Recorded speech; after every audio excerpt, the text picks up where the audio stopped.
Assalamualaikum warahmatullahi wabarakatuh. Apa kabar adik-adik dari kelas 8 Madrasah Sanawiyah Al-Falah? Semoga keadaannya sehat dan selalu dalam lindungan Allah Subhanahu wa taala. Amin. Hari ini pertemuan pertama kita di kelas 8 ya. Dan akan membahas materi di bab 1, yaitu submateri pola bilangan. Sebenarnya ada beberapa materi yang akan dibahas pada bab ini, cuman pada kesempatan kali ini kita hanya akan membahas materi pola bilangan. Nah, ini apa aja sih yang akan kita pelajari di bab 1 ini? Yang pertama, kita mengenal pola-pola bilangan. Yang kedua, barisan dan deret aritmatika. Yang ketiga, barisan dan deret geometri. Dan yang keempat adalah penerapan dalam kehidupan sehari-hari ya, dalam bentuk soal cerita. Nah, nanti kita bahas satu-satu. Hari ini kita bahas tentang pola bilangan. Apa sih pola bilangan itu? Pola bilangan adalah sebuah susunan bilangan yang mempunyai bentuk teratur dari bentuk yang satu ke bentuk lainnya. Makanya dibilangnya pola ya, karena dia teratur dari bentuk satu ke bentuk lainnya. Nah, ada beberapa jenis pola bilangan yang kita pelajari di kelas 8, yaitu 1. Pola bilangan genap, 2. Pola bilangan ganjil, bilangan persegi, persegi panjang, segitiga, segitiga Pascal, dan pola bilangan Fibonacci. Nah, mungkin ada beberapa yang asing ya, nanti kita bahas. 1. Pola bilangan genap. Nah, kalau ini sih udah nggak asing ya. Pola bilangan genap, kita tahu bilangan genap itu kan 2, 4, 6, 8, dan seterusnya. Nah, kalau dalam bentuk gambar, seperti apa sih pola bilangan genap itu? Nah, kurang lebih seperti ini ya. Jadi nanti ada suku-suku sampai suku ke N, ada suku ke-1, suku ke-2, suku ke-3, sampai suku ke N. Untuk penulisan suku biasanya kita menggunakan U ya. Jadi U1 merupakan suku ke-1, U2 merupakan suku ke-2, dan seterusnya. Di sini bisa kita lihat nih, suku ke-1 banyak lingkarannya ada 2. Suku ke-2 banyak lingkarannya ada 4. Suku ke-3 banyak lingkarannya ada 6. Dan seterusnya. Kemudian, kalau misalkan nanti ditanya suku ke-100, nggak mungkin ya kita gambar satu-satu sampai suku ke-100 biar tahu ada berapa banyak lingkarannya. Nah, makanya di sini kita harus cari tahu nih rumus suku ke N-nya. Jadi nanti pengerjaannya bisa lebih mudah. Caranya gimana? Kita lihat di sini. Di sini lingkaran suku pertamanya ke kanan itu ada 1 ya lingkarannya, sedangkan kalau ke atas itu ada 2. Suku kedua, ke kanannya ada 2, ke atasnya ada 2. Suku ketiga, ke kanan ada 3, ke atas ada 2. Nah, di sini terbentuk nih polanya. Ya, ke kanan selalu mengikuti sukunya. Kalau ke atas, dia konstan, 2. Berarti bisa kita cari nih rumus suku ke N-nya. 2 ini merupakan 2 dikali 1. Tertulis di sini ya, 2 kali 1 sama dengan 2. Nah, ini 4 merupakan perkalian dari 2 kali 2. Tertulis di sini 2 kali 2 sama dengan 4. Nah, kemudian ini juga 6 adalah 2 kali 3. 2 kali 3 sama dengan 6. Nah, dari sini bisa kita cari nih suku ke N-nya. Kalau suku pertama 2 kali 1, suku kedua 2 kali 2, suku ketiga 2 kali 3. Berarti suku ke N-nya berarti 2 kali N, atau sama dengan 2N. Nah, jadi di sini, kalau misalkan kita ada pola bilangan genap, tinggal kita pakai aja rumusnya. UN sama dengan 2N. Oke, lanjut. Pola bilangan yang kedua, yaitu pola bilangan ganjil. Udah tahu ya, bilangan ganjil itu dimulai dari 1, 3, 5, 7, dan seterusnya. Kalau dalam bentuk gambar, kurang lebih bisa kita gambarkan seperti ini. Lingkaran-lingkarannya. Suku ke-1 ada 1, suku kedua ada 3, suku ketiga ada 5, suku keempat ada 7, dan seterusnya. Sekarang pertanyaannya gimana sih cara bikin rumus suku ke N-nya? Kita bandingkan dulu yuk sama gambar yang tadi genap ya. Ini yang tadi genap. Ini yang genap. Kita lihat di sini, suku pertamanya ada 2, sedangkan suku diganjil, suku pertamanya ada 1. Sebenarnya kan tinggal dicoret aja ya, 1 ya, biar sama si ganjil. Kemudian, suku keduanya ada 4. Sedangkan suku kedua diganjil ada 3. Berarti kan tinggal kita coret aja 1. Kemudian suku ketiga juga gitu. Ini kan ada 6. Sedangkan suku ketiga diganjil ada 5. Tinggal kita coret 1. Nah, kelihatan nih polanya. Tadi pas genap, itu rumusnya sama dengan rumus suku ke n-nya UN sama dengan 2N. Berarti kita bisa cari di sini ganjilnya, karena selalu berkurang 1, kita tulis UN sama dengan 2N, tapi dikurang 1. Gitu ya. Nih, rumus pola bilangan ganjil UN sama dengan 2N dikurang 1. Nanti kita coba di latihan soal, biar kelihatan bedanya gitu. Oke, contoh soal. Perhatikan pola berikut. Banyak lingkaran pada pola ke-100 adalah, nah, kita cari tahu dulu nih, suku pertama ada berapa? Ada 2, suku kedua ada 4, suku ketiga ada 6. Berarti jelas ya, ini pola bilangan genap. Yang ditanya pola ke-100, ya udah tinggal kita cari aja UN sama dengan 2N. Genap ya, sama dengan 2 kali 100, sama dengan 200. Selesai. Next. Pada pola bilangan genap, ini udah dikasih tahu ya, polanya adalah genap, bilangan genap ke 142. Berarti tinggal masukin aja, UN sama dengan 2N, sama dengan 2 dikali 142, yaitu 284. Selesai. Paham ya? Next soalnya, titik di samping menunjukkan suatu pola barisan. Banyak titik pada pola ke-15 adalah, nah, kita cari tahu dulu nih. Suku pertama ada 1, suku kedua ada 3, suku keempat ada 5, suku ketiga ada 5, suku keempat ada 7. Ini udah pasti bilangan ganjil. Tinggal kita cari rumusnya UN sama dengan 2N dikurang 1. Yaitu 2 kali N-nya 15 dikurang 1 sama dengan 30 dikurang 1, yaitu 29. Lanjut, terdapat sebuah barisan 1, 3, 5, 7. Jika pola barisan tersebut dilanjutkan, maka bilangan ke-99 adalah, tinggal kita masukin UN sama dengan 2N dikurang 1, yaitu 2 kali 99 dikurang 1. 2 kali 99, 198. Kita dikurang 1, jadi 197. Oke, sampai situ genap sama ganjil. Next, kita bahas tentang pola bilangan persegi. Pola bilangan persegi itu 1, 4, 9, 16. Dari mana nih? Gitu kan. Kita lihat gambarnya di sini persegi ya. Suku ke-1 ada 1, suku kedua ada 4, suku ketiga ada 9, suku keempat ada 16. Nah, kita lihat di sini, suku pertama ke kanan 1, ke atas 1. Suku kedua ke kanan 2, ke atas 2. Suku ketiga ke kanan 3, ke atas 3. Karena dia persegi pasti sama panjang ya. Suku keempat juga gitu, ke samping 4, ke atas 4. Nah, bisa kita peroleh nih di sini. 1 itu merupakan perkalian 1 kali 1. Kemudian 4 itu 2 kali 2. 9 itu 3 kali 3. 16 itu 4 kali 4.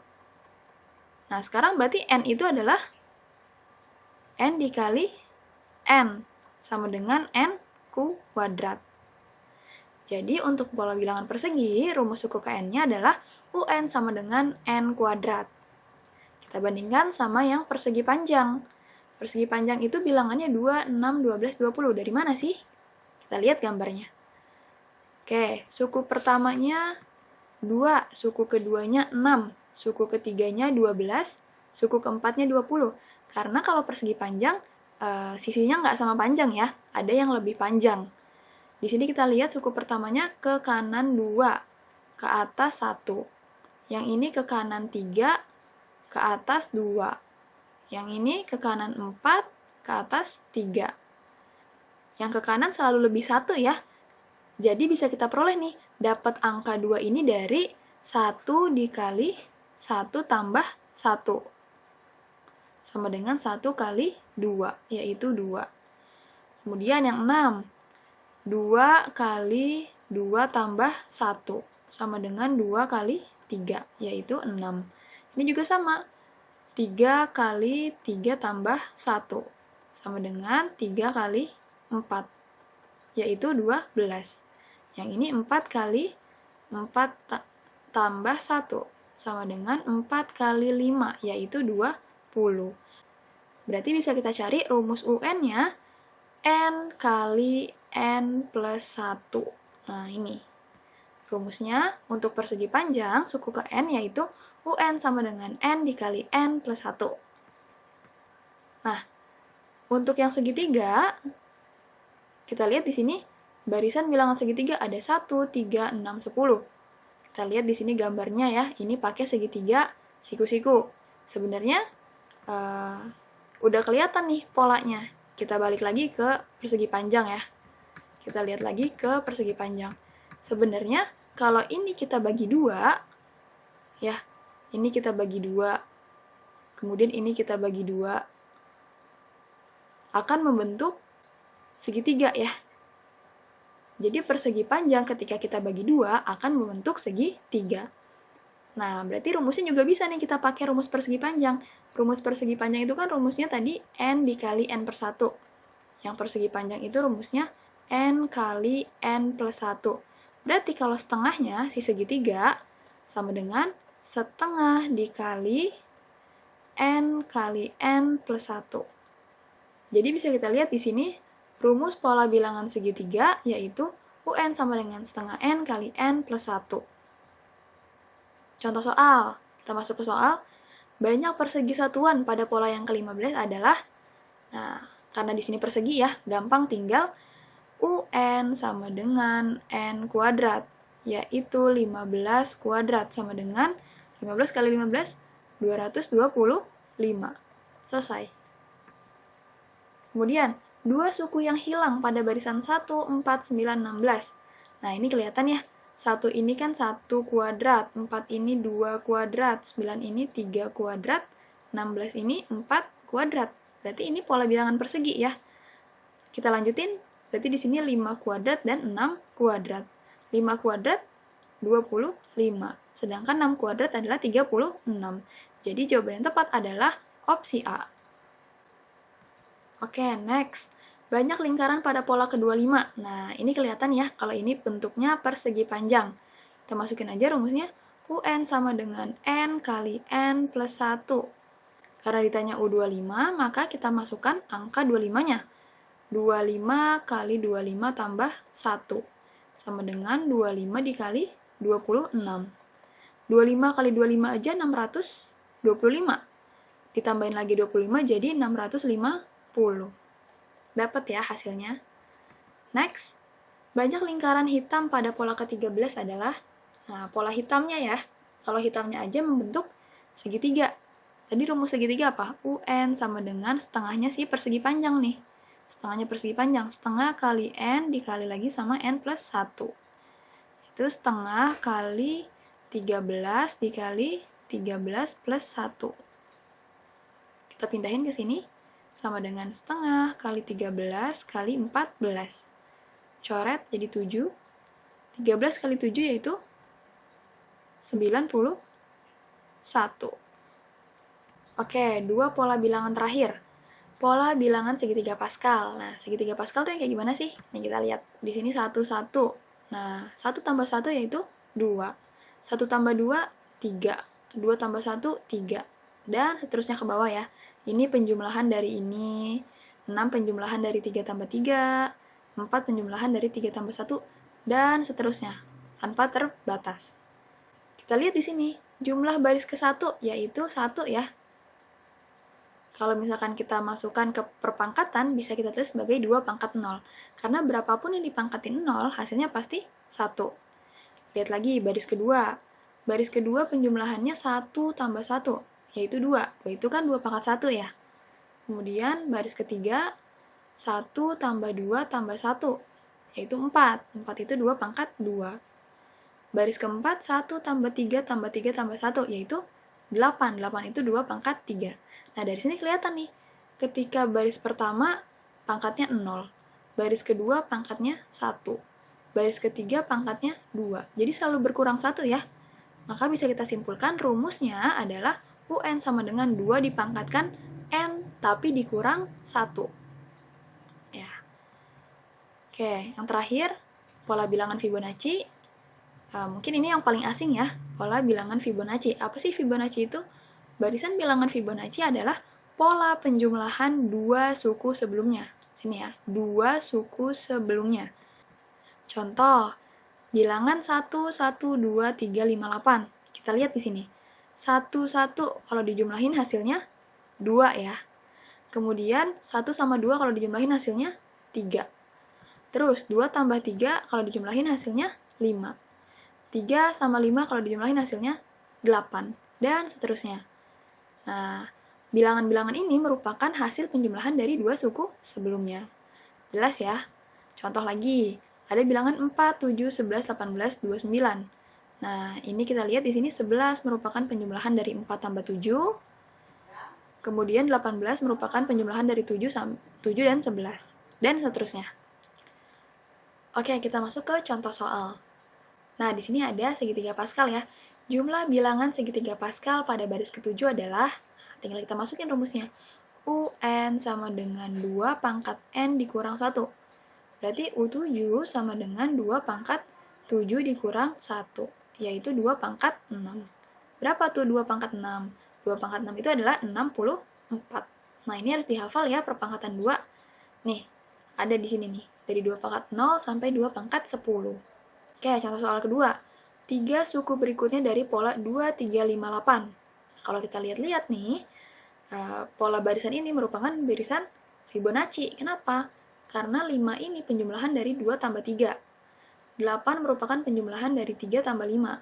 Nah, berarti bisa kita cari nih pola selanjutnya. Penjumlahan antara 5 tambah 8 yaitu 13. Kemudian 13 ditambah 8 yaitu 21. Nah, yang setelahnya 13 tambah 21 yaitu 34. Jadi jawaban yang tepat adalah yang A. Next, pertanyaannya, 2 suku yang hilang pada barisan bilangan 1, 3, 4, 7, titik, sampai 29 adalah, kita lihat di sini, 4 ini merupakan penjumlahan 1 dan 3. Kemudian 7 merupakan penjumlahan dari 3 dan 4. Berarti bisa kita cari nih. Yang selanjutnya berarti penjumlahan antara 4 dan 7, yaitu 11. Dan selanjutnya juga penjumlahan dari 7 dan 11, yaitu 18. Berarti jawaban yang tepat adalah yang B. Nah, sebelum kita mempelajari barisan dan deret di minggu depan, di pertemuan selanjutnya, Ibu mau ngasih preview sedikit mengenai materi ini, gitu, supaya nanti minggu depan kita udah familiar nih sama barisan dan deret. Oke, apa sih sebenarnya barisan dan deret itu? Barisan bilangan adalah suatu susunan bilangan yang membentuk pola atau aturan tertentu, kemudian yang setiap anggotanya disebut suku. Tadi udah kita bahas ya, suku-suku biasanya disimbolkan dengan U. Sedangkan deret bilangan adalah bentuk penjumlahan dari suku-suku barisan tersebut. Nah, di sini deret ada ciri khasnya, kata-kata jumlah. Jadi kalau ada kata-kata jumlah, udah pasti itu deret. Oke, barisan dan deret ini dibagi jadi 2. Ada barisan dan deret aritmatika dan juga ada barisan dan deret geometri. Minggu depan kita bahas satu-satu ya. Kemudian di sini simbol-simbol yang akan kita gunakan dalam bab 1 ini, yaitu UN, suku ke N, U100 berarti suku ke 100, U50 berarti suku ke 50. Kemudian SN, jumlah suku ke N. Ini adanya di deret ya nanti. Kemudian A merupakan suku ke-1 atau suku pertama. B merupakan beda. Nah, contoh, ada bilangan 3, 5, 7, 9, 11, 13. Dan ada bilangan 6, 10, 14, 18, 22, 26. Kemudian gimana nih kalau misalkan, kan kita cari tahu dulu nih, bedanya itu berapa sih? Dari 3 ke 5 bedanya 2. 5 ke 7 juga bedanya 2. Berarti ini seterusnya bedanya adalah 2. Nah, ini juga sama, 6 ke 10 bedanya 4. 10 ke 14 beda 4, 14 ke 18 bedanya 4, dan seterusnya. Tapi gimana kalau misalkan kita ditanya pola ke 100? Nggak mungkin ya kita jabarkan satu-satu sampai 100 kali, supaya kita bisa tahu berapa sih pola ke 100 gitu ya. Jadi kita butuh nih rumus suku ke N. Menentukan rumus suku ke N suatu barisan bilangan. Kita satu-satu ya dari barisan bilangan pola tingkat 1. Contoh, ada bilangan 3, 5, 7, 9, 11, 13. Nah, ini kan bedanya 2 ya. Bedanya 2. Nah, kita harus masukin ke rumus aritmatika dulu nih. Rumus aritmatika itu UN sama dengan A plus N min 1 kali B. Tadi N-nya UN itu merupakan suku ke N, A itu merupakan suku pertama, dan B itu merupakan beda. Udah, tinggal kita masukin aja di sini. UN sama dengan A-nya 3 nih, suku pertamanya 3. Ditambah N dikurang 1 dikali B. B-nya itu beda, bedanya itu 2. Udah, tinggal kita masukin 3 ditambah, ini harus dikali satu-satu. 2 kali N, yaitu 2N. Kemudian 2 kali min 1, yaitu min 2. Jadi kita dapat hasilnya sama dengan 2N ditambah 3 dikurang 2, yaitu 1. Gitu. Contoh lagi. Misalnya, ada barisan bilangan 6, 10, 14, dan seterusnya. Nah, kita disuruh menentukan bagaimana sih rumus suku ke N-nya. Kita tinggal cari, A-nya udah ada ya, di sini 6. Kemudian bedanya kita lihat di sini 4, ini 4, ini 4, dan seterusnya. Berarti bisa kita masukin nih ke rumus UN. UN sama dengan A plus N min 1 dikali B. Sama dengan 6 ditambah N min 1 dikali 4. Nah, bisa kita tulis di sini 6 tambah 4 kali N, 4N, dikurang 4 kali 1, 4 gitu ya. Sama dengan 4N ditambah 2. Nah, ini rumusnya. Itu ya. Itu untuk tingkat 1. Ada lagi yang tingkat 2. Maksudnya apa sih tingkat 2? Contohnya ada 3, 6, 10, 15, 21. Kita lihat di sini 3 ke 6 itu bedanya 3. 6 ke 10 bedanya 4. 10 ke 15 bedanya 5. Nggak tetap ya. Terus kita cari lagi bedanya ke bawah. Nah, dari 3 ke 4 bedanya 1. 4 ke 5 bedanya 1. 5 ke 6 bedanya 1. Baru nih ketika tingkatan kedua, bedanya baru konstan, baru sama. Nah, ini namanya pola tingkat 2. Pakai rumusnya apa nih? Kita punya rumusnya UN sama dengan A plus N min 1 kali B ditambah setengah kali N min 1 kali N min 2 dikali C. Nah, sebenarnya tinggal dimasukin aja rumusnya. Jadi, sama dengan A-nya itu ini ya, suku pertamanya. Jelas, 3 ditambah N min 1 dikali B. Bedanya itu yang ini, beda yang pertama kali, tingkat pertamanya. Kemudian ditambah setengah kali N min 1 dikali N min 2 dikali C. C-nya mana? C-nya yang ini, tingkatan keduanya. Udah, tinggal kita rapiin, sama dengan 3 ditambah 3 kali N, 3N. 3 kali min 1, min 3. Kemudian ditambah setengah kali N min 1 kali N min 2. Ini kita jabarin ya, biar jelas. N min 1 dikali N min 2 sama dengan N kuadrat, ya kan? N kali N kuadrat, dikurang N kali 2, 2N, kemudian min 1 kali N, min N, kemudian min 1 kali min 2, min kali min plus ya, 1 kali 2, 2. Nah, ini bisa kita sederhanain jadi N kuadrat min 3N plus 2. Nah, kemudian kita rapiin lagi sama dengan, kita kaliin satu-satu nih, setengah kali N kuadrat, jadi setengah N kuadrat, dikurang setengah kali 3N, berarti 3 per 2N, ditambah setengah kali 2, yaitu 1. Nah, ini 3 sama min 3 dicoret ya, habis. Jadi sisanya rumusnya, rumus suku ke N-nya adalah setengah N kuadrat min 3 per 2N ditambah 1. Biar lebih jelas, kita masukin ke contoh soal ya, ke latihan. Oke, di sini ada 1, 3, 7, 13, 21. Kita masukin rumusnya ya, sama dengan A-nya 1 ke 3 ini kan bedanya 2. 3 ke 7 ini bedanya 4. 7 ke 13 ini bedanya 6. 13 ke 21 bedanya 8. Nggak konstan ya, kita turunin lagi. 2 ke 4 bedanya 2. 4 ke 6 bedanya 2. 6 ke 8 bedanya 2. Nah, di sini baru kita dapat nilai A-nya, nilai B-nya, sama nilai C-nya. Kita masukin. A-nya itu 1 ditambah N-1 dikali bedanya itu, ini ya, 2 ditambah setengah kali N-1 kali N-2 dikali C-nya yang ini, dikali 2. Sama dengan 1 ditambah, kita kali 1, 2 kali N, 2N. Min 1 kali 2, min 2. Ditambah setengah kali, tadi udah ya, N min 1 dikali N min 2 yaitu N kuadrat min 3N plus 2. Kita kalikan lagi sama di sini 2. Ini boleh coret atas bawah ya. Jadi sisa sama dengan 2N, 1 dikurang 2, min 1, kemudian ditambah ini N kuadrat min 3N ditambah 2. Kita rapihin, yang punya kuadrat dia harus paling depan. Jadi N kuadrat, kemudian 2N dikurang 3N, min 1N ya. Jadi min N, kemudian min 1 tambah 2, 1 ya, jadi plus 1. Nah ini rumusnya. Oke, materi hari ini cukup sampai sini. Tadi kita udah belajar 7 pola bilangan sama sedikit preview tentang barisan dan deret. Kalau misalkan ada yang mau ditanya, silakan ditanya di GCR boleh, di grup WhatsApp juga boleh. Terima kasih, semangat belajarnya. Wassalamualaikum warahmatullahi wabarakatuh.